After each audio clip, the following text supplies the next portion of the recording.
So similar enough to the conservation of mechanical energy, we must talk about the conservation of rotational energy before we go any further. So similar to the conservation of mechanical energy, the conservation of rotational energy states that the net energy of a system undergoing a rotational path is constant. Now, in rotational energy, you will have potential energy, you'll have kinetic energy, and you'll have this thing called rotational kinetic energy. Now, EP and EK are considered separate for each element. So you might have a rod and then a circle.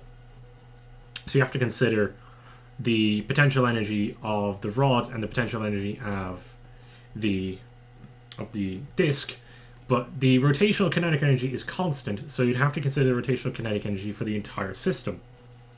So what is rotational kinetic energy? Well, for a given system with a moment of inertia I and angular velocity omega, the constant rotational kinetic energy is 1/2 I omega squared.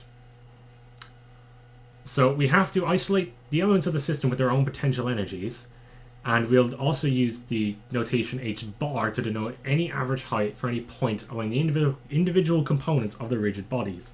So all of these centers of gravities are taken to be ideal, so they're located right in the center of where they're meant to be.